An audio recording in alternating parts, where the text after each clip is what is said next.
In a recent video, I talked about how Amazon quietly dropped a bombshell for Kindle owners.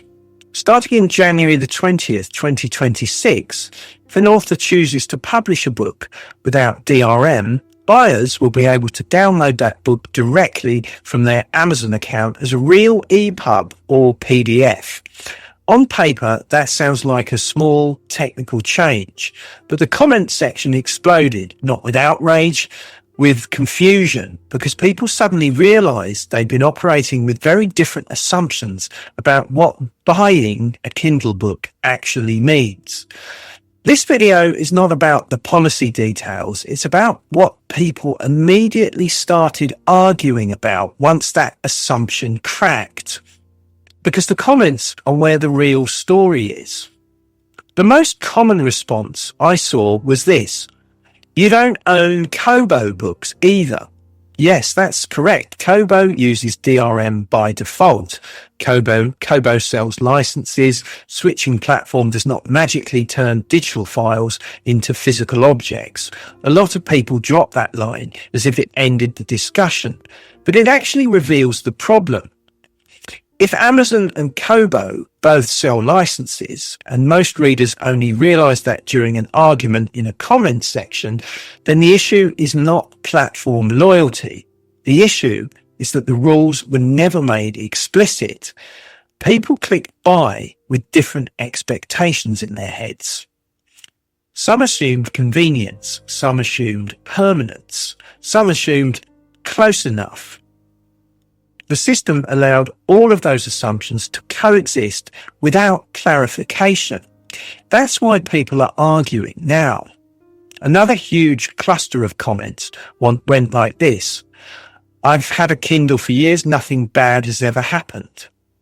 That's true for most people. Most readers still have access to their libraries. Most Kindle accounts work fine.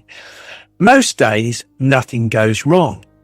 But that experience proves stability, not ownership.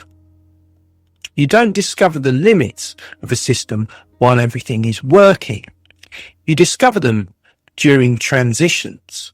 A new device, an old Kindle model dropped from support, a country change, an account issue, a publisher withdrawing or updating a title. Several commenters described exactly this. Books they paid for that suddenly could not be delivered to a new device. Messages saying not compatible with your Kindle. Nothing dramatic happened, no library purge, just a quiet loss of choice. And that's where the unease comes from.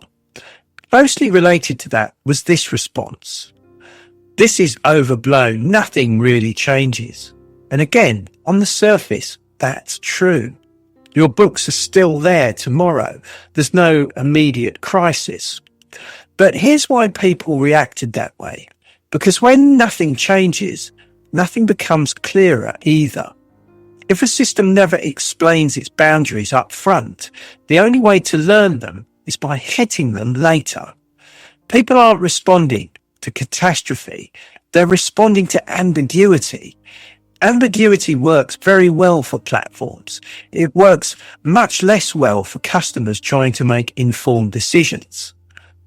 Then came this one: "If you want ownership, buy physical."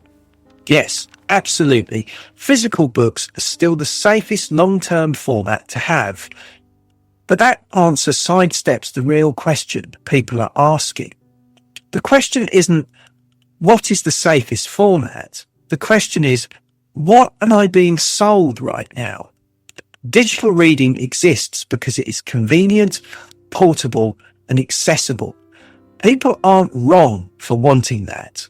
What they're asking for is honesty about the trade-off, not judgment, not purity tests, just clarity. One of the strongest comments nailed it: "Switching platforms doesn't fix the problem." That's correct. Moving from Amazon to Kobo doesn't remove DRM by default. It just changes who controls the gate, which brings everything back to the same place. This was never Amazon versus Kobo. It was never devices versus paper. It was always DRM versus DRM free. And more importantly, whether that distinction is visible before you buy. When you line all these comments up, a pattern appears. People are not disagreeing about facts, they're disagreeing about expectations. The system let everyone fill in the blanks differently. And now those assumptions are colliding in public. Some readers are fine with access, some care deeply about permanence, some don't care either way. And all of those positions are valid. What isn't reasonable is forcing people to guess. And that's why the comments section feels so charged, not because anyone is stupid, not because anyone is lying, but because the rules were never clearly stated in the first place. So what do you do with that?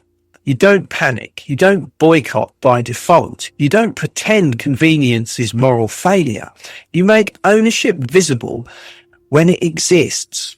If a book is locked with DRM, say so clearly. If it's genuinely DRM free, say that just as clearly. Let readers decide what matters most to them. I've already made a separate follow-up about one practical way authors and readers can signal that clarity, and that video is linked below. I'm not going to re-explain it here. This video is about something simpler. If people only discover the limits of a purchase after something changes, the argument never ends. And judging by the comments, this conversation was long overdue. Nothing broke, but the assumptions did. And once assumptions crack, the system finally has to explain itself.